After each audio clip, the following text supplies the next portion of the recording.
why don't we start out like tell us a little bit about who you are and how you landed in this space doing the what you talked about was like how to hack your brain. Right, right. It is kind of a unique space that a unique path that I've gone down to get to where I am. Basically, it kind of started, I would say, with I started reading some pop psychology and neuroscience books in high school. I was always like a really curious kid. I was always wondering like why, I wanted to know why for everything. Love it. I love it. I got a So 12-year-old who asks me that constantly, and that's just her thing. it's a good thing, I feel like, just have that curiosity. So that led to me just like wondering about, why I'm thinking the way that I am, why I'm behaving the way that I am, why other people are behaving the way that they do. So that, I think, lended itself pretty nicely to an interest in psychology and neuroscience. But it wasn't until I got into undergraduate, I didn't really know what I wanted to do. I started off as a business major, but I quickly realized that I wasn't going to be able to survive those dry hour and 50-minute lectures for the next 4 years. So I I started taking some different classes, and I landed on a biopsychology class that really blew my mind. So basically, biopsychology, studying the biological basis of how the brain works on an electrical and chemical level.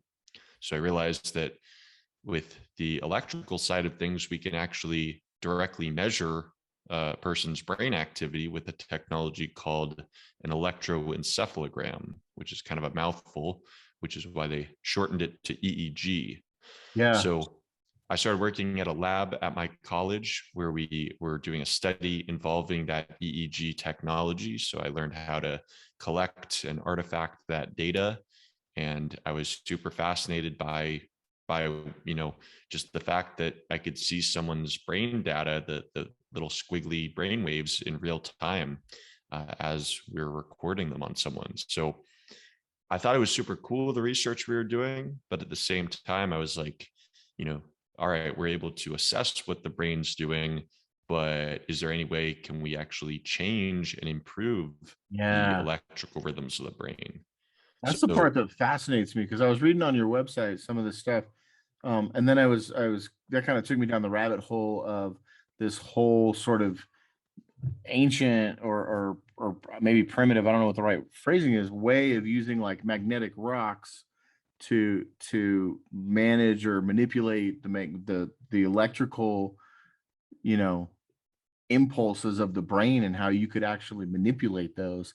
And I'm sure that's not what you guys are doing now, but like fascinated by how long we've kind of understood, or at least a slice of the culture has understood how the brain functions on this electric level and yeah, measured in volts and things like that's crazy to me because I don't think a lot of people realize like it doesn't get enough popular press attention. Like everyone talks about the neurochemicals, the chemical side of things like dopamine, serotonin. Most people have heard of, those popular neurotransmitters, but it's like the yeah. electrical, the brain runs both on chemicals along with electricity, but the electrical side of things is often, I think, neglected, at least when it comes to, kind of pop psychology, or what the average layperson understands about the brain.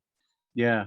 And so you guys sort of study that, like you said, like on the analytical side where you're researching it and studying it and seeing, obviously I would imagine how stimulus impacts those brain waves so you can help people understand that. But you guys also work towards helping people to know how to manipulate that. Is that, am I understanding that correctly? So one of the technologies that we employ with my company, Roscoe's Wetsuit Neuro, we do utilize neurofeedback, which is a technology that basically it's not inputting anything to the brain. It's not giving the brain any sort of stimulus. It's simply teaching the brain how to regulate the electrical firing better. So how that kind of works is someone would be hooked up to an EEG cap, which for listeners who might not know what that is, maybe they have seen it before. It kind of looks like this swim cap looking Mhm. thing that goes on your head. And there's a bunch of electrodes that are recording the electrical activity that emanates up from the brain to the scalp. And So we have that cap on, and then say we're training a person's brain to produce, either more or less of a specific brainwave. You can actually basically play a video game with your mind, in the sense that you would be sort of watching a screen, or maybe you're listening to some kind of audio.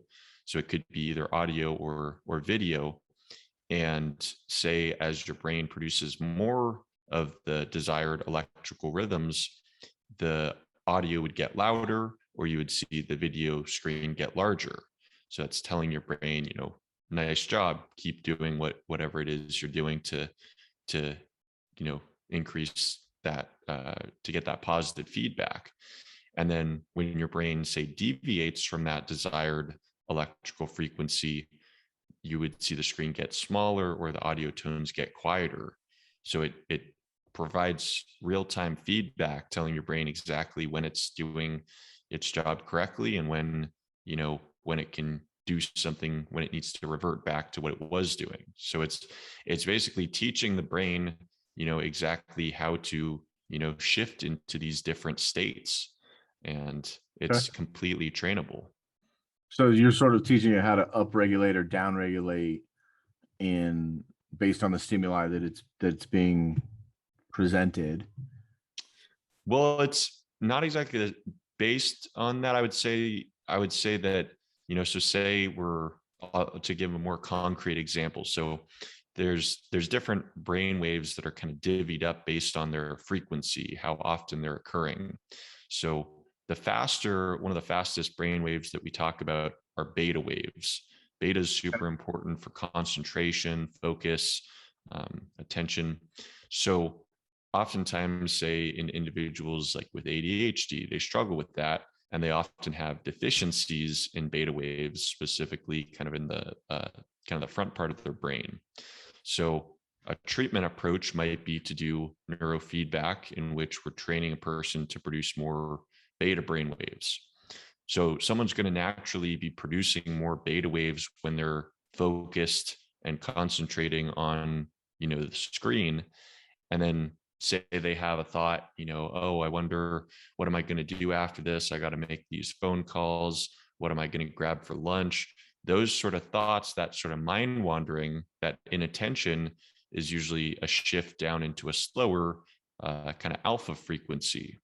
Okay. So it's basically, the brain is basically oscillating between these different frequencies. And with neurofeedback, it's basically just assessing, it's telling the brain, okay, you're in this sort of state, you're in this focused state that we want you to be in, keep producing more of these beta waves. Or, no, you got distracted, return to your focus. Yeah. So So how does one tell the brain to stay in that beta wave state through that practice? Like it's a computerized system. So the computer is basically assessing, it's recording an EEG, so recording the electrical rhythms that the person's brain is producing. And then whenever there's, a certain threshold of, someone's producing, the desired amount of the specific brainwave, then the computer will give them that reward of the larger screen or louder tones. So so it's so as the practitioner, you're kind of setting what those thresholds are to help the exactly, brain. Okay, I exactly. get it. I get it.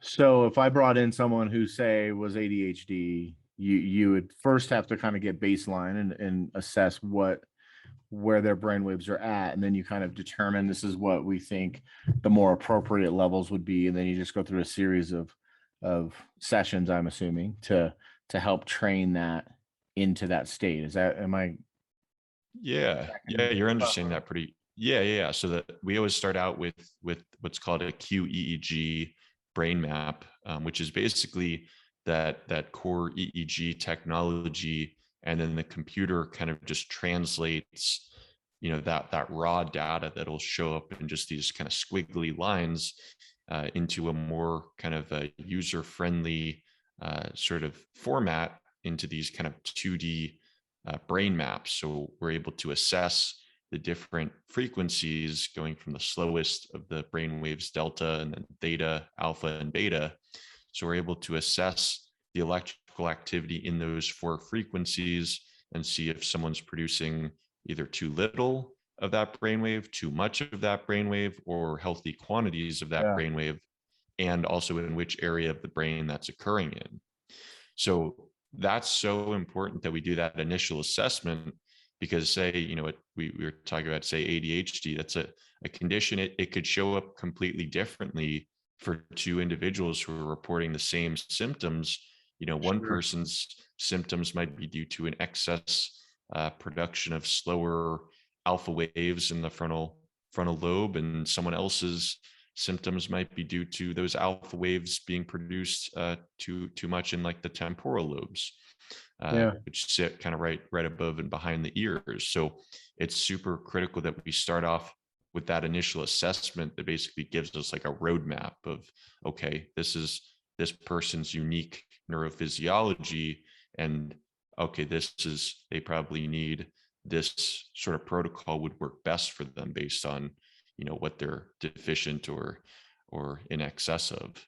Yeah. It sounds like a very holistic, sort of non-invasive approach to the root cause of what a lot of symptomology is being treated with chemicals right now. Like you mentioned, like, there's such as focus on chemicals. So a typical person who's got, and we'll just stick with the ADHD, but I really want to kind of shift gears into a different kind of TBI situation Mhm. that I'm just curious about. But it's typically treated with chemicals. It's typically treated, with some sort of pharmaceutical, and we know that pharmaceuticals can be very helpful. They also have, sometimes unintended side effects or things, and then it becomes this cocktail of how do we manage all these different things. And I'm sort of a really big fan of like addressing root cause. Like headaches can be a symptom of 50 different root causes, right? And so what I'm hearing, and what kind of what I think drew me into this, is that this sounds like a very root cause sort of approach to multiple different things that could be presenting in one person ADHD, but the brain mapping really allows us to kind of get a really clear image of where or what is causing that. And and so do you guys do that?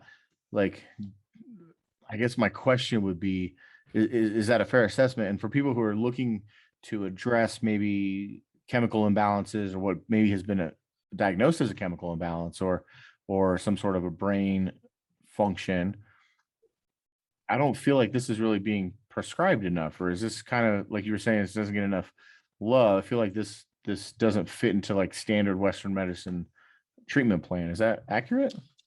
Yeah, I mean, there's no big pharmaceutical companies, there's not the equivalent of the pharmaceutical giants in sort of the neuromodulation space. That just doesn't exist. So there's not, the amount of money necessary to fund tons of big research studies. Sure. So that's kind of a core reason that I think that it's often neglected. But yeah, I mean, I think what you're saying is absolutely correct in a lot of senses, that kind of the electrical rhythms of a person's brain are really at the essence of, that's going to result in, whether a person's able to sleep well, whether they're able to focus, whether their memory is working properly, whether, all of these different functions, these different symptoms that might show up, they're often the core of them is often this dysregulation of the electrical rhythms. So if you stabilize the electrical rhythms with a technology such as neurofeedback, then oftentimes those symptoms will improve drastically. And it's something that, a medication, often works both, it actually both works on chemicals along with electricity usually too. So we know, the common stimulant medications will actually increase those beta brain waves, a specific frequency of beta brain waves. which is super helpful because as we're talking about, oftentimes those individuals with ADHD have deficiencies in those beta waves. But Okay. the problem though, with the medications, or not necessarily the problem, but just the thing about them is the brain it's not changing any kind of trait in terms of it's changing the state of the brain, but then the brain always needs that chemical The to brain's get not back. learning how to do it on its own. Exactly. So Yeah. if we get down to the real root of the problem, the electrical activity, and we actually teach the brain how to regulate itself and produce healthy quantities of different brain waves that it needs, then there might not be, the need for, not necessarily to get off a medication entirely. I mean, that's something that people have to check with the doctor, obviously, but Sure. I've seen plenty of people be able to lower, dosages of the medication, if not get off of it Yeah. entirely, just because there's not a need for it Yeah. anymore. I'm a big fan of like the integrative idea of medicine, right? And I'm certainly not a doctor, and in no way are we trying to give medical advice, right? Like this is really just I'm fascinated by when I believe in radical accountability. And so I look at, as I work in my life as an adult to overcome childhood trauma and abuse and my own, human condition and human experience. I want to look at all the ways in which I can improve that, and I can move forward from that. And so, you know, and I'm always looking for what is a more natural than not solution that's going to be a holistic and an integrative approach, right? So I love the qualification of like, yeah, by all means, talk to your doctor and do those things. But like, I'm also a fan of like, if you can get off pharmaceutical medications that are disrupting just, the natural existence of our bodies, then that's always a good thing, right? um at least Mm-hmm. in my personal opinion.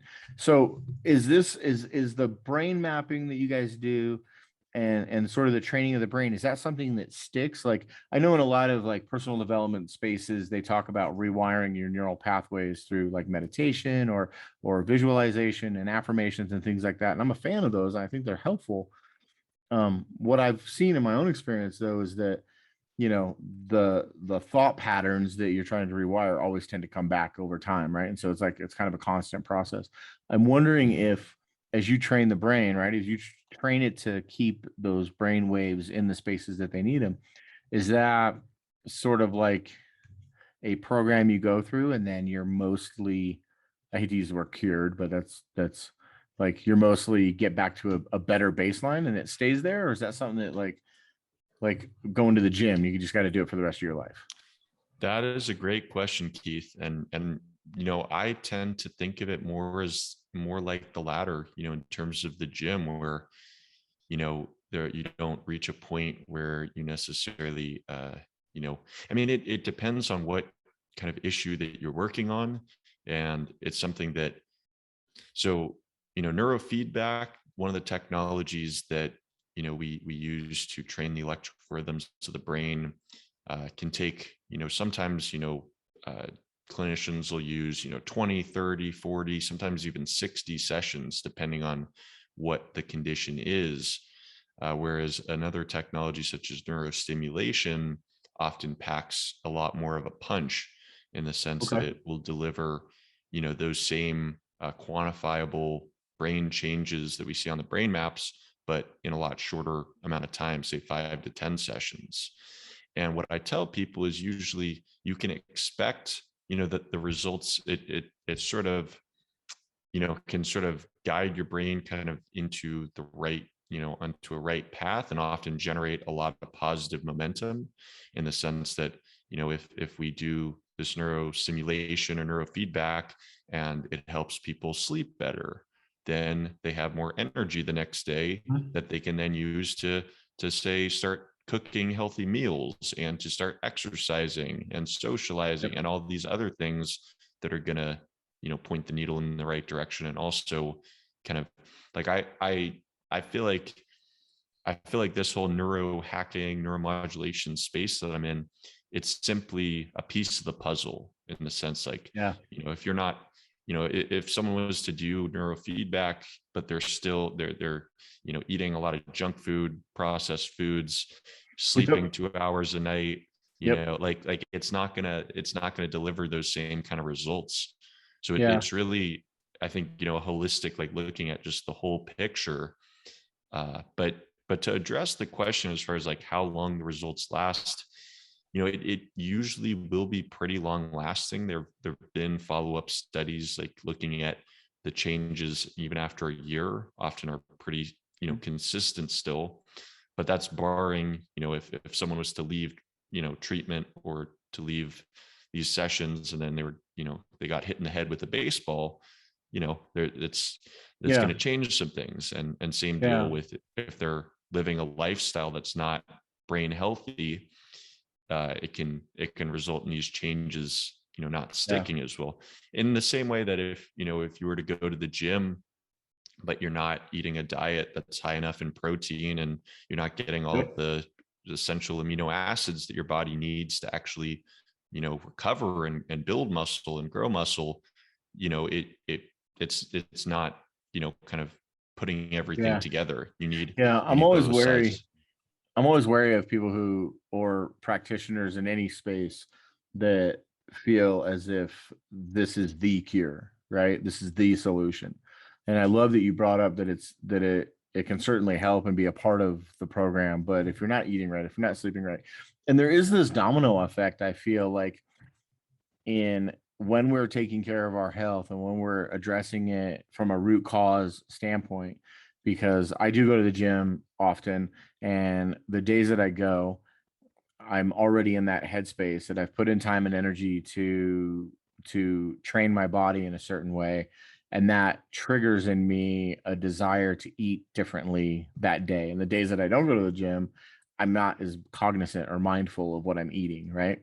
And so, like, if I go to the gym in the morning, the rest of my day is set up for better success than on the days that I don't, because I've moved, I've pushed hormones through, and then when I go to eat, it's like, well, I already put in all this work. I don't want to blow it.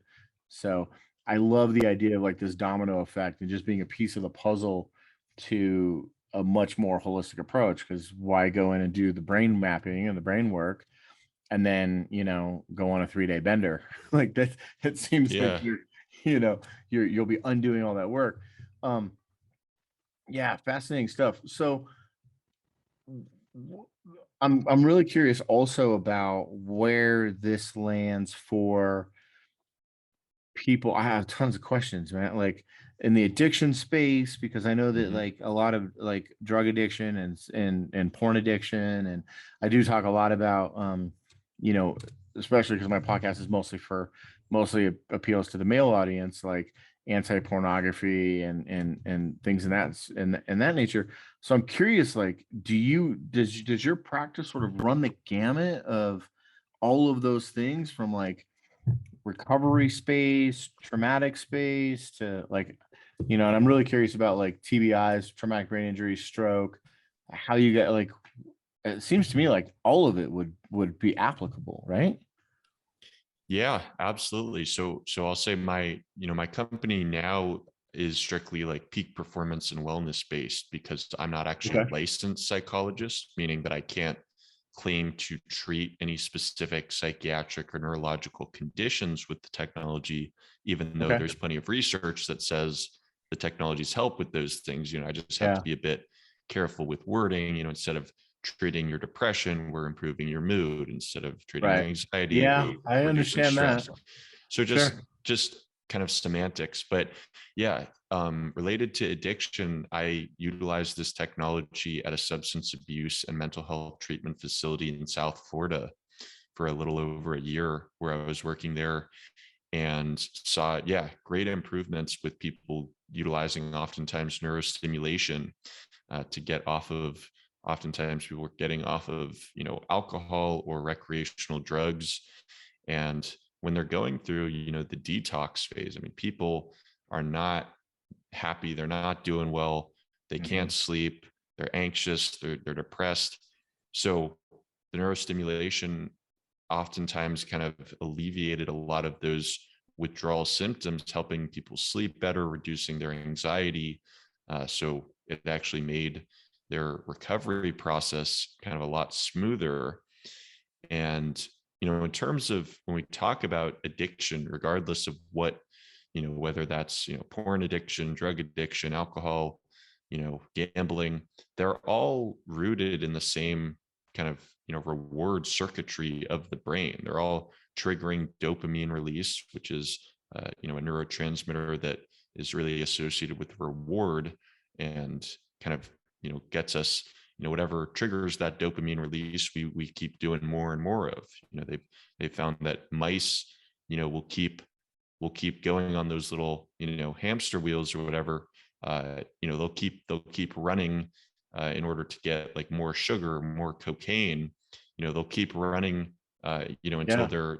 their paws, their little feet will fall off. That's Yeah. how Yeah. They'll strong. literally run to death. Yeah. Exactly. That's how strong. And think about, when you think about addiction in humans, oftentimes people will drink themselves to death. People Mhm. will drug themselves Yeah. to, so it's not that different. But yeah, in the sense that, addiction is definitely, a brain disorder, and it's not a lack of willpower, as often, people will criticize, Yeah. addicts, that they're just not trying hard enough. They don't have the same willpower. I disagree with that notion. Just having worked in the field, I think it's Yeah. it's oftentimes, just past traumas, you know, uh, you know, stress of life, just all different things that can sort of lead people down these paths. But Yeah. yeah, in terms of treating it, oftentimes, there'll be certain signatures. Whatever it is that people are using, whatever substance, or whatever it is, it's often, like the term self-medicating. They're often using it Yeah. to correct, some abnormalities. So say in the case of alcohol, oftentimes what we'll see doing brain maps is there a person, while they're not, like an alcoholic who's sober, will be producing like tons of excessive amounts of beta waves. So that, those beta waves being important for focus and concentration, but excessive amounts usually being pretty indicative of like over arousal, kind of hypersensitivity, anxiety, Interesting. OCD. So what alcohol does, alcohol being a depressant, it slows the electrical rhythms of the brain down into more of an alpha and theta state. That's sort of the pleasant sort of buzz that you get from alcohol. Yeah. So oftentimes, like, it's, you think about it, it's like, well, why do those people gravitate towards alcohol so much? It's because their brain is not producing enough of those slower brain waves on its own, so it needs some exogenous substance to self-medicate. So if we Mm. can teach that person's brain to produce more of those slower brain waves that drinking is enabling their brain to do, if we can teach them how to do that, teach Interesting. the brain how to do it that on its own, then there might not be as much of a craving, as much of a need for something such as alcohol or a drug Yeah. to put them in that state. Yeah. It's So interesting. I often so I've been sober for 18 years, and I drank pretty heavily for from 16 to 33, 34. Um and I don't for me it was very much a trying to escape all the crap that was going on in my head, right? So what you're telling me resonates a little bit because I'm wondering how having, 20 years ago not knowing about this type of thing.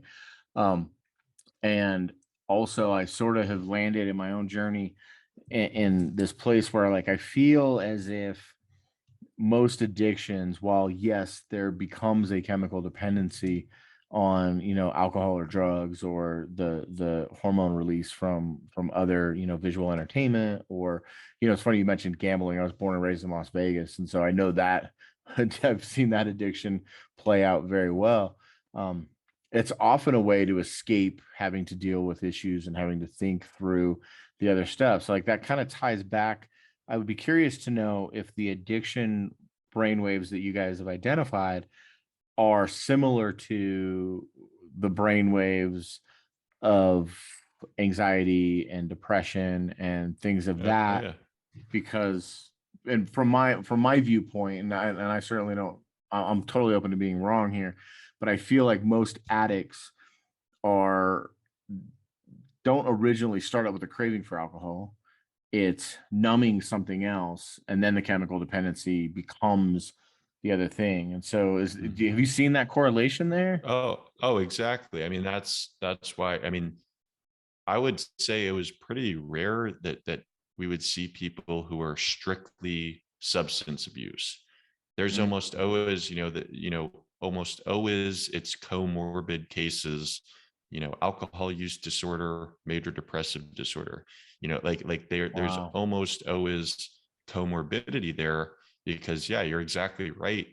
It's usually, someone is feeling anxious all the time. They can't sleep, so they turn to the bottle, or Yeah. say Or on the other, pills. Yeah. yeah, and or say on the other side of things, say someone is so, so lethargic and tired all the time, they have no energy throughout the day, they turn to, stimulants, methamphetamine, Yep. something like that to speed them up. But it's basically they're self-medicating, going back to that, whatever Yeah. oftentimes the mental health condition is, they're I think it's they're being proactive. People are being proactive in the sense that they're not just like sitting on the couch and saying, I hate, the way things are. They're doing the best they can, but they're utilizing things, drugs and alcohol or gambling, porn, Yeah. that they're a slippery slope, obviously, because they Yep. work. The problem is they work It so well worked. in the short term, right? I mean, It that's worked. why their alcohol is so popular. Like Yeah, and it's we gonna also it's sensationalize it, right? Like, I mean, mhm, you can't go to a football game or, a party or even like a housewarming where it's like, people bring the wine or, mhm. or you could buy t-shirt. I mean, it's so interesting to me, using alcohol as an example, because we, in even pornography in a very low key sense, we sensationalize that so much. I mean, nobody's running commercials for cocaine, and alcohol does very similar. And I think, there's been studies that show, sugar and cocaine are very similar. And so we Mhm. push all these baking shows and all these things to, and we kind of sensationalize, and there's another word for it, but we make it seem like it's super sexy and that's what everybody wants. Yep. And and it's just this thing. So, like, to your point, like, they work so well, Yeah. but I think we the miss other the thing bigger picture of how damaging yeah. they are. Well, and I think the other thing, it's often the root of administration. Like if we could put heroin in a sugary beverage, and you needed to inject alcohol, heroin would be the super popular drug and alcohol wouldn't. Like it's not Mm, sexy to be shooting up. It's right, not it's not sexy to be, snorting a drug. At right, least in society that's not like acceptable. right. Whereas But smoking sipping used to sipping be, right, yeah, right, like right. cigarettes used to be really cool and sexy, and Yep. Yep. yeah, But in yeah, terms of with alcohol, it's like, it's a sugary drink, and as you're saying, it's so accepted and popularized, and it's just it doesn't, even yeah, though alcohol really is, really one of the most destructive drugs. I mean, I took 100%. a I took a psychoactive drugs course in undergraduate, and basically Mm, one of the themes of the class is that like alcohol, despite how socially acceptable it is almost the worst drug that there is in terms of it's toxic to pretty much every, organ in the body that it passes through. It yeah, causes, mouth cancer, throat cancer, esophageal cancer, like literally everything it passes through, it destroys. It's a toxin. Whereas, other drugs might not be as directly toxic, but yeah, it's simply, I think, the root of administration. The fact that you can just be yeah, sipping a drink, it makes it a lot more socially acceptable. So it's really interesting because I've been sober for a long time. When I quit drinking, I was a bartender and I never had withdrawals. And I personally don't feel like the term alcoholic applies to me because I wasn't addicted to the alcohol. Mhm. I was more just an escapist. Like I just had to get out of my own head, but to your point, it definitely created health issues for me. It created cognitive issues for me. It definitely brought me into dark places. Um, Mhm. That but sounds my like maybe like a psychological, like you're psychologically addicted rather than like, physically you were able to oh get off of it if need be, but it yeah, sounds like psychologically you were yeah, addicted. I struggled for Yeah. years after because I'm naturally an introvert, Mhm. and I also am extremely insecure, or was extreme. I still feel like I deal with insecurity like most people, but I was very insecure. And so drinking allowed me to be very extroverted and the life of the party. And today, if I go to a party, like one, I don't go to parties, but if I went to a party, I would be the guy that just sat in the corner and observed everything. And now Mhm. I'm okay with that. Where 20 years ago, I was not. I felt small and insignificant because of it. And so you're 100% correct. I think it was much more of a psychological thing than a chemical dependency. Um, and so I wonder how maybe you guys just need sexier hats, right? Like we need to get like the cranial piece to be just something that we could get people, because I feel like it's just such an important thing to like really understand what that looks like. And so I wonder, Mhm. like, what do you? And I'm all over the place because my brain is I would sort of have a bazillion questions. What are your Sure. thoughts then Yeah. on like, as we're talking about like psychoactive things, like using like uh some of the naturally occurring psychoactives like mushrooms is, I live in the state of Colorado, and Mhm. so that's legally medicinally used now in certain parts of the state. I'm wondering what your thoughts on like ayahuasca and some of those that seem to have a real ability to support people, but also, unlike alcohol, leave the body fairly quickly and don't leave behind this, trail of toxicity. Is that Yeah. What are your thoughts on stuff like that?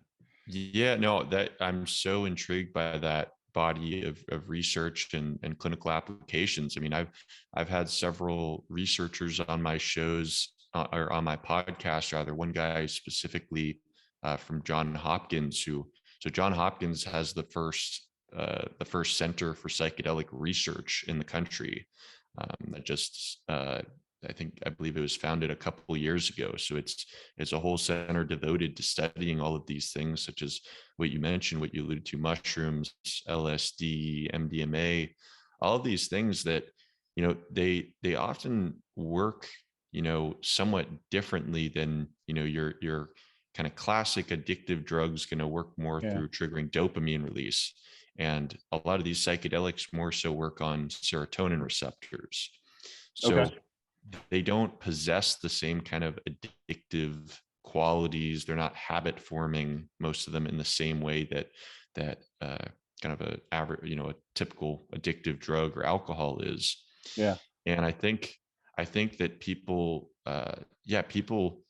report, a lot of kind of experiences in this, that are very healing. I think in the sense that it Mhm. it can transport you. It can feel like these sort of psychedelics, are able to sort of, they put you, obviously they shift your state of consciousness. And I think a lot of things, oftentimes subconscious or unconscious issues sort of can come to the surface. And if someone has the tools to be able to work through that material, I think, that's why I'm specifically so intrigued by like psychedelic assisted therapy, where Mhm. you have someone who's trained, a trained therapist who also knows how these psychedelics work, who can actually Yeah. guide someone through this experience. I think, could be so powerful. Like you think of, ayahuasca, people go to like Peru, and it's Mhm. led, the ceremony is like led by a shaman, someone, Yeah. who's basically devoted,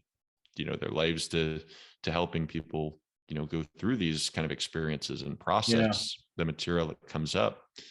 So I'm super intrigued by all these things. I think they have tons of potential, in terms of like, addiction, like psilocybin, like mushrooms, they found to be one of the best smoking cessation aids, helping Really? people.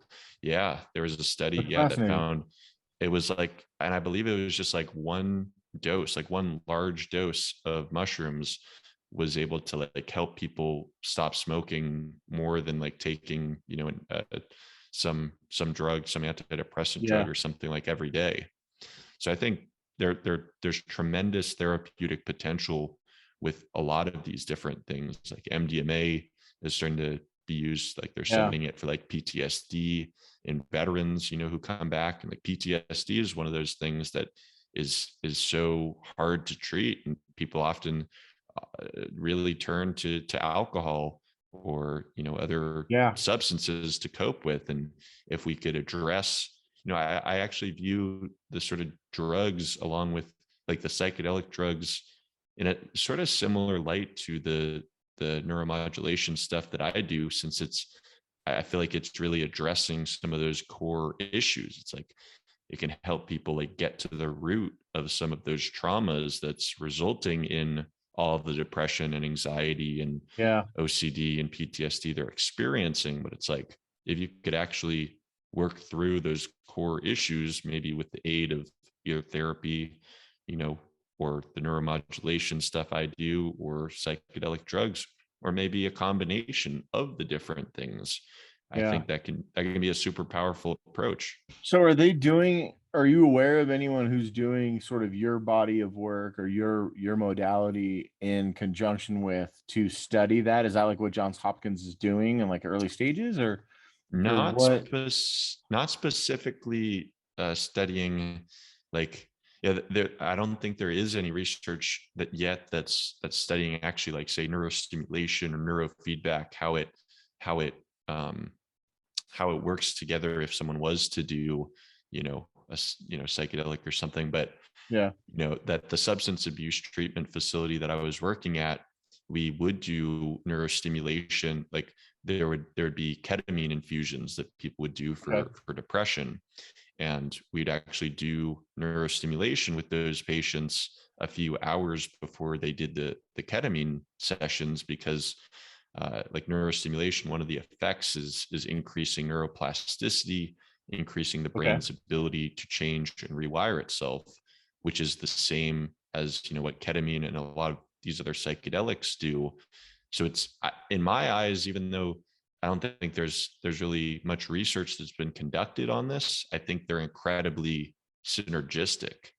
Okay. They work on a lot of the same through a lot of the same mechanisms. And I think also pairing, say the neuro stuff that I do with, traditional like talk therapy can be super helpful too. Cause it's like, if a person has kind of better, oftentimes this technology will help lift people out of that brain fog and help them to really gain a lot more clarity and Yeah. focus, and that can help them sort of address certain issues, say with the therapist that might, so I think there's such, yeah, there's, I love the people doing these things at the same time. I think it's Yeah. incredibly synergistic. Yeah. I'm excited to see what the research brings. It's funny. I most of my life have had a fairly anti-drug worldview because I was told as a young child that so my birth mother passed away when I was 3, and I was told a story that turns out to not be accurate. And what we know about children, children are perfect observers and imperfect translators. We create our own stories around the things and connect the dots that we don't fully understand because our brains aren't, our psychology isn't able to comprehend, right? And so at a very early age, I was led to believe that drugs played a large role in my mother's death. And so I just sort of developed this very anti-drug worldview. And as I've gotten into my adult life and really started to understand that, one, that wasn't really a factor in her passing, and two, there's a very large difference between, you know, synthetic, you know, class A narcotics versus something like a psilocybin or an MDMA or, ayahuasca, where there's these plants that have been used for hundreds of years, thousands of years, and in cultural ways that can really help benefit people. And it's kind of been this real tension in my own head of like Mm-hmm. this hard line that was really just based on emotion and not Yeah. data. And then Mm-hmm. as the data comes out, it's really hard. And I really like to kind of lean into core values and lean into the things that people believe and kind of wrestle those to the ground. And when I do that for myself, I've started to get into this place where it's like, man, I don't know that it's right for me. Like, I don't know that I'll get to a place where I will be comfortable with it. But sort of the judgments and the ideology that I had around it for other people has softened, because you just start to see these real benefits, and you start to understand how we're made up of chemicals and electrical Mm-hmm. waves, and plants are Mm-hmm. the same, right? And there's this whole idea of how all the frequencies can work together, and it's just really kind of hard to ignore when you start to see these positive results under, like you said, under like controlled therapeutic settings, Mm-hmm. and it's not, let's all run out and find the closest ayahuasca plant, right? Like, Yeah. there needs to be some control in that. um They're tools. I mean, they're oftentimes these are powerful tools, and it's like, yeah, take a tool like a hammer. You could build a house with a hammer. You could also knock yourself out with a hammer. It's like, it's based on absolutely. just like, how, if you're have the right Yeah, training and you know how to use it. So it's, yeah, it's the sort of thing I think, people can often have like bad trips, with specifically like, oftentimes like LSD, and, end up in a much worse sort of psychological yep, place than when they started, and maybe that was due to, an improper setting. Maybe they took it, at a yeah, party and had, sort of a existential crisis, in the midst of yeah, all this chaotic, but and they didn't have someone safe to process that material with. So it's, yeah, yeah, it's so much a thing of, I think, they always talk about, like the set and setting, but also I think, like dosages of these drugs. It's like you take like, amphetamines, like something like, methamphetamine, obviously, like, can is very destructive to the body, oh and yeah, results in tons of problems. But in a much lower dosage, I mean, Adderall is very similarly, chemically, it's very similar. It is an amphetamine. So it's very similar, but it doesn't, if taken in proper dosages, it can actually really help, yeah. kids and adults with ADHD, but it's all about the dosage Yeah. there. So So yeah, they're yeah, complicated. It's not a, yeah, it not a, is. And I think, as I get older and as I have more conversations with people smarter than me and have gone through different educational, journeys of mine, I find that there's just so much more gray. Like, it isn't like drugs bad. It's mhm. drugs complicated, Yep. right? Can be Yep. good, can be bad, can be destructive. Like, it's like fire, or like you said, Exactly. it's like a hand, like it's a tool that can be used in various ways. Um, and so you, because of the licensing you have and the journey that you're on currently, you tend to work more in the health and wellness. And did I understand you worked a lot Mhm. with sports and helping with focus and I don't want to say clinical performance, but performance based Peak, sort of yeah, peak endeavors. performance. Yeah, Yeah, yeah, yeah, yeah. So that was actually, I my first sort of job right outside of college. I worked at a peak performance facility outside of Seattle. So training a lot of, we had pro athletes, Hollywood actors, a lot of like top kind of high level yeah, business executives, people who, are going to be able to, they're going to any length to get the most out of their body and brain. So oftentimes that sort of type of person really gravitates towards this technology. Um, the same people who are, shopping for organic foods and going to cryotherapy and high end yeah, yoga studios. People, who really care about their physical well being. Yeah, I think it's people are starting to realize that like brain health and doing, utilizing these different technologies, you don't have to simply wait until there's a problem. Like think about like working out, you like if you had a shoulder injury, you might actually refrain from working out for a little while. But the Right. approach to like our mental health and our brain health oftentimes is like we don't really talk about it, we don't address it until it, Yeah. unless it is a serious problem. But for this Yeah. peak performance crowd, it's people who understand that, the brain, just as muscles can be improved and we can improve our Yeah. cardiovascular endurance, Well, we what can is improve our that? brain health.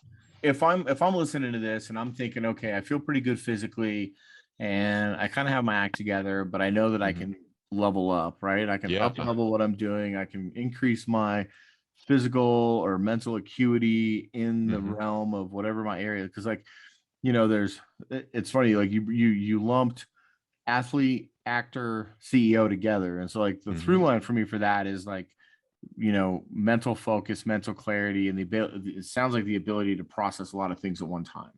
So Yeah. if I want to Yeah. move into that space, what does that look like for somebody who's listening? Like, do they go find their local practitioner? Is it like going to chiropractic where you kind of go once a week and you get like what are some things for people to look for? Or Hmm. is that something that they could reach out to you and you could do virtually? Like, I don't, is that a possibility in that Yeah. space? So, What does so that I look mean, like? yeah, it's a great question. And, I'd say the technology being applied in this sort of peak performance or wellness setting is certainly in its infancy. So if Okay. people wanted to say use neurofeedback or get a brain map done, most of the time right now, they, in their city, it would be a psychologist, psychiatrist, maybe a neurologist that would have access to this technology. Now, what my company is doing and what some other, companies are doing, it's more so moving this technology to, any, kind of everyday people, who aren't necessarily treating a specific condition or disorder can do. So if people listening are in the Miami Fort Lauderdale area, they can they can reach out to me. Do they can utilize all this technology. I'll be all set up there starting in November of this year of 2021. For people who aren't in that area, I would say if people want to say do neurofeedback, most of the time you will probably need to find like a psychologist or psychiatrist to do it with. The peak performance places are starting to pop up, but really, as I was saying before, it really is relatively in its infancy in Okay. terms of the technology is mostly in the hands of kind of like licensed mental health professionals. Okay. Um, but what I would And what say would I for be people, right in saying that those licensed mental health professionals aren't necessarily utilizing it through like the viewpoint that your type of approach is? yeah, potentially it could be different. What I would say, like, so I'm board certified in QEEG, in the brain mapping, and in neurofeedback.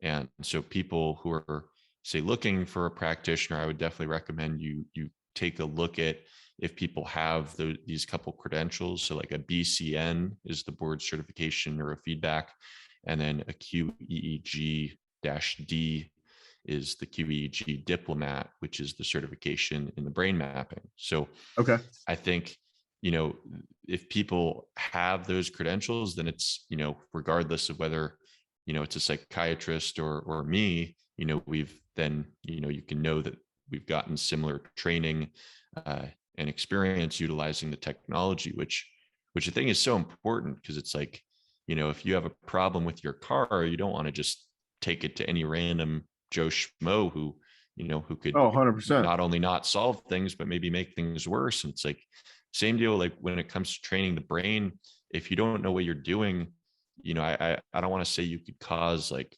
serious harm to someone, but you could certainly make someone's symptoms worse. I mean, if Yeah. you It sounds say like if you you could.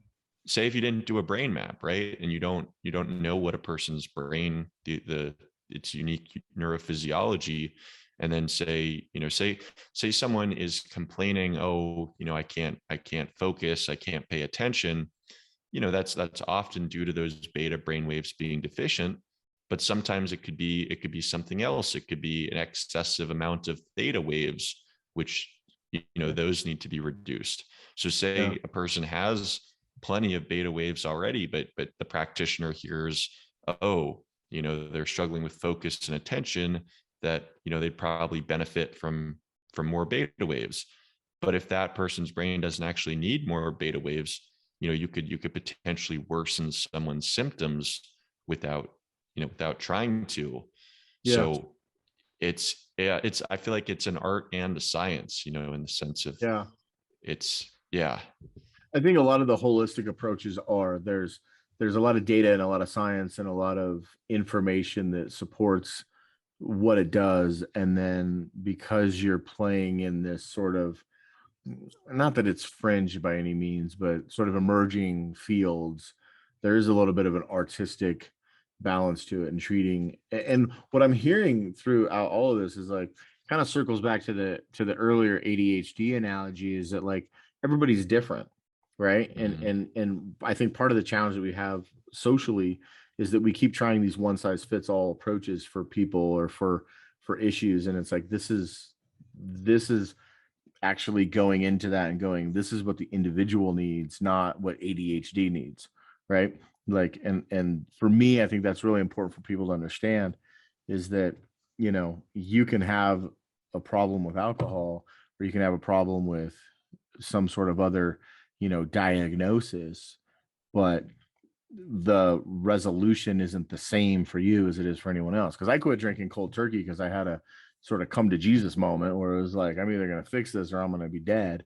And with zero therapy, zero help, Mhm. I was able to quit drinking, and then I had to go get help to resolve all the mental stuff that I was trying to avoid in the first place. So, Right. and the way that I did it, I've got friends who work in the addiction recovery space, and they're very much in the AA, or they're very much into different modalities. And it's like everybody's different. And so, yeah, I kind of want to, we've been at this for about an hour, and I really appreciate your time. I kind of have two questions. One is where the name came from, because this is biofeedback brain neuro stimulation, and the name sounds like it's a boat Surfing shop. company. Yeah. Right. Right. Roscoe's Right. wetsuit. So there's got to be a story Yeah. behind that, and I got to hear it. There is. Yes. Yes. So Roscoe's Wetsuit. Are you familiar with the musical artist Childish Gambino? I am. Yeah. Okay. So he had an album released called Because the Internet, and there was a Hmm. screenplay that went along with that album. And in that screenplay, there's basically the main character comes across, the words Roscoe's Wetsuit in different places, like it's graffitied under a bridge, or he sees it on a t-shirt or something. And throughout the screenplay, he's like wondering, like, what the hell does this mean? What is Roscoe's wetsuit? And near the end of the screenplay, he comes across this kid who's scribbling it on a napkin in a cafe. And he approaches the kid and he's like, what does this mean? What is Roscoe's wetsuit? Thinking he's finally going to get, the answer he's looking for. And the kid's response is, I don't know. I just saw it online. So Roscoe's wetsuit like doesn't actually mean anything, but at the same time kind of means everything, in the sense that it's a metaphor for, I think, it was kind of just talking about our society of just following trends and following Yep. whatever is cool, or whatever other people are doing, kind of just a herd mentality. So I guess in a way that the title I thought was kind of ironic, in the sense that I hoped, my podcast and my company is doing something different, and but also, in the sense that it's sort of a, the title kind of gets you to think. Roscoe's wetsuit, kind of is sort of, I feel like, it's a mindset thing. And so I think it ties in perfectly to the psychology and neuroscience of, Yeah. what my company is. But yeah, it's kind of an obscure reference, but I just kind of took it and ran with it. Yeah. I dig it. It's kind of whimsical and fun in Mm-hmm. what is a really serious, research and I don't want to say medical, but psychological space, right? Like, Mm-hmm. so like I just think it's really cool. And I knew there had to be a story there because usually you would have like brain mapping LLC. Right. And this is not that. So at the very least, you're standing out in your space. And Right. you mentioned your podcast. So you do a podcast and tell us a little bit about that. So people who are listening to this right now and are like, gosh, there's so much more that we could dive into. Yeah. And where would they, find that, and what kind of topics are you covering, and just Yeah. how do we learn more and know more? Sure. Yeah. So it's the Roscoe's Wetsuit Neuro Podcast. It's a title, and you can find it on Spotify, Apple Podcasts, Stitcher, just about any major audio podcast platform, along with the YouTube channel, which is Roscoe's Wetsuit Neuro. You can view full episodes there, along with there's podcast clips that are being put out every day.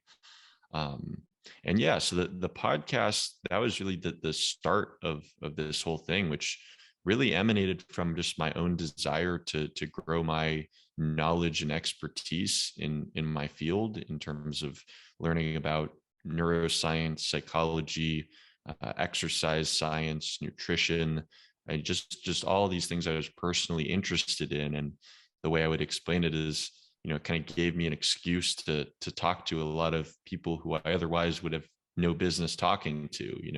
If I Yep. read a cool neuroscience paper from some researcher in Europe, if I called that guy up and was just like, I want to learn more, I might get a rejection. Whereas if I can invite them, hey, come be on my podcast, it's like, there's something in it for them. There's something in it for me. Yep. So that's really how the podcast started. And I've had all sorts of people on, from hypnotherapists to psychotherapists to people, these researchers who are studying different forms of neurostimulation, the brain mapping, psychedelic drugs. It really encompasses, I feel like, a lot. So both kind of like the research side of things, the clinical side of things, but also a lot of people that just come on to talk about like mindset. Uh, so I think it's kind of a comprehensive, sort of a comprehensive resource for people who are just I love it. interested in learning more about how the brain works, how their brain works, how other people's brain works, and Yeah. yeah, so people can check it out. On YouTube or those different audio platforms. Awesome. I love anything that talks about mindset. I think mindset is everything. And Exactly. so much. And a lot of the people that I've talked to, uh, that are in the medical field or in that coaching lifestyle, and I think what you do lands into that space as Mm-hmm. well, have all sort of leaned into. It may not be everything, but it's most of it, right? Mm-hmm. um, Mindset is so important, and I think if we can learn how to manage how we feel and think and how we react, and can get ourselves into a place where we're less reactive and more responsive, then we can really start to have a little bit more control over where we land. I do have a question Yeah. for you that I don't know where this will go, but in some of the research I was doing, uh, I was reading up on I think it's PEMF, and it was Mm-hmm. talking about how that therapy or that sort of modality, and I think what you do also, you do PEMF. Is that part of, or I don't currently use it right now. I've used it in the past, and I okay, might so you're familiar with incorporate it? it in my company. Yes, yes. And possibly what you're doing now impacts this as well. But I work in the health and wellness space also, and one of the things that I've been really researching a lot and I'm really fascinated by is how our mitochondria, Mm, how important that is and how relevant that is. yes. And the PEMF seems to be something that uses the electrical uh, um, stimulus to help support mitochondria. Is that Hmm. accurate? And if so, can you tell me from your perspective why that's so important? Yeah. So PMF, I have seen those research studies on the mitochondria specifically. It also does some really cool things as far as reducing like neural inflammation, which often is driving a lot of different sort of mental health disorders. Like depression is very much so an inflammatory disorder. Hmm. They've measured like C-reactive protein, a major inflammatory marker, and correlated it pretty well with depressive symptoms. So I think, yeah, activating the mitochondria, reducing neural inflammation. But yeah, talking about mitochondria, I've had several guests on my show who talked about this, that the mitochondrial function. I had one guest specifically, Dr. Frank Schallenberger, who's a pretty well known figure in the anti-aging space, and Mm. functional medicine. And he talked about his belief that mitochondria, that the health of our mitochondria is kind of the single biggest determinant factor in whether we're going to stay healthy or be plagued with disease. Just because it's such these powerhouses of the cell, they drive all of our cellular energy production. And if we're not having that sufficient energy production, we're going to have brain fog, we're going to have low mood, we're going to our bodies aren't going to be working optimally, and neither are our brains. So simply, yeah, I mean, certainly anything that you can do to enhance mitochondrial function is often going to have an impact on the brain. The other cool thing that I had learned from a guy named Dave Asprey, who is the founder of Bulletproof, Yep. he talked to me about the mitochondria. Actually, there's the largest concentration of mitochondria in the brain compared to any other organ in the body. So it's like the health of the mitochondria is very much reflected by our cognitive health. So if our brain's not working right, it's often our mitochondria aren't working right too. Yep. So would that be because the brain is the densest organ and has the most cellular, the highest concentration of cellular function? Do you think, That or because I'm not all the cells have mitochondria? So I guess I would right. have to correlate that if the brain has the highest concentration of it, it's because the brain is the cellular hub. I think it's, yeah, I mean, I think it's correlated with, it's like the brain is they talk about it's only I think like was it like 5% of our entire like body mass or whatever, but it utilizes like 20 to 25% of our cellular energy. It's a very Mm. energy demanding organ, as is the heart. And the heart is, like, I think the organ in which there's the second largest number of mitochondria. So I think it has to do with like energy demands, and that Yeah. the organs that have the Yeah. largest energy demands, and you think about the brain is it's never stopping. We think of sleep as this state where our minds are doing nothing, but no, No. there's a lot No. of cellular activity that's going on while we sleep. So Yeah. I mean, and you think about the heart too. It's, Heart never I mean, I stops actually beating. think So when you're asleep is when your brain is working the most because it's the regenerative state. Like it's when it's mhm. repairing and restoring everything to get you ready for the next. I mean, I don't know that that's true, but Yeah, that it is when it's working the most. But I do know that while you are sleeping, that is your regenerative state. Like that's all the yes. repair and all the cellular. Because studies that I've looked into and the research that I've done on mitochondria is, from my perspective, it is so under uh talked about and so misunderstood because, like, to your point about inflammation, like at some point between 30 and 35 our mitochondria starts to deteriorate, Hmm. and if we aren't doing things to increase that mitochondrial health and that cellular energy, um then what I've read is that our adrenals will fill in the gaps for the mitochondria. And it's fascinating to me how our diets have changed, our outlook on cellular energy. It's just not even spoken about. And so, the adrenal fatigue is this new sort of diagnosis. And it's like, well, because we're not fueling that energetic piece that is the mitochondria. And if you address that, then adrenal fatigue tends to go away because we're doing this. Like and I've read studies on how, like, what turned me on to it was intermittent fasting. and how intermittent fasting can trigger mitochondrial health. And I was like, well, why is that important? And when I went down that rabbit hole, it was like, man, nobody's talking about this. And it seems to be not the solution, but again, like what we talked about, like just a really important key to physical health and wellness. And there isn't a pharmaceutical connection. So like without going down the rabbit hole of the pharmaceutical conspiracies, it's like it seems to me that if there isn't that pharmaceutical dollar research fund sort of pill that we can sell, then it kind of gets left, as in the back of the in the back of the textbook, or in the back of the narrative.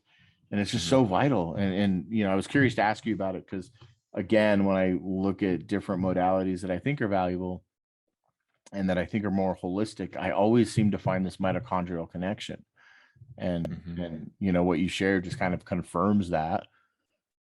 Yeah. So yeah, it's fascinating. Yeah.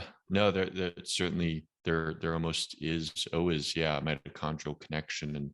And yeah, I mean, there's not a pharmaceutical that I know of that actually helps or stimulates the mitochondria. Like almost all the pharmaceuticals that have an effect on the mitochondria that I know of are negative effects, that they kind of drain our mitochondrial Yeah. health. So, oftentimes the approach is, vitamins and minerals, exercise, proper sleep, cutting out sugar. Yeah. There's no, where's the money in putting those Yeah. things into a pill? Yeah. You can't. So yeah, I think It's what on you're us. talking about.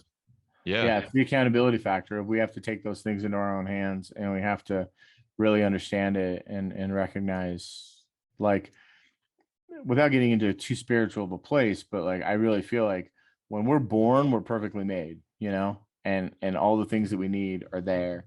And if we can tap back into what that looks like, and how we can revert back to that, which for me is reducing the amount of toxins that like I'm always working towards a natural, holistic, plant-based approach, which doesn't mean that I don't eat poorly, often. That's probably the area that I've not managed to master yet. But yeah, I think it's super important, and I'm really excited to see what comes of the emerging field that you're in. I'm fascinated by it. I really appreciate that it sounds as if you're leading the way in some respects of this particular field, and it's awesome. And I think for people who are looking at a way to be accountable to themselves and to increase their ability to level up, this is something you guys should definitely look into. And I'm just super grateful for your time and your energy and your thoughts. Um, really, really appreciated talking to you. And I hopefully, down the road, we can have you back on as new things emerge and you have new stuff to share with us. Absolutely. Yeah. Thank you so much for having me on, Keith. And I think, for people listening to this, some of the stuff that I've talked about, might seem a bit obscure, but this is, I mean, I might be a bit biased in saying this, since I work in the field, but I truly think that this is the next frontier. Like mental health, brain health is really the next frontier of just overall wellness. We see gyms on every street corner. So, why are there not, neuro labs, neuro gyms? I think we're going to start, people are going to start experiencing benefits using this technology. They're going to start telling their friends, their family, their coworkers. There's going to be increased demands. And I think we're really going to see a great proliferation of this stuff, within the next, maybe, 5 to 10 to 20 years. Yeah. Awesome stuff, man. Thank you so much. Good luck to you and whatever you're doing. If you're listening, check out the website. Give it to me one more. It's Yeah, it's Roscoe's Wetsuit. www.roscoeswetsuitneuro.com. Perfect. Go check out the website. Go check out the podcast. Toby, I really appreciate you being on with us today. And thank you so much. Thanks so much for having me on, Keith. Really appreciated it.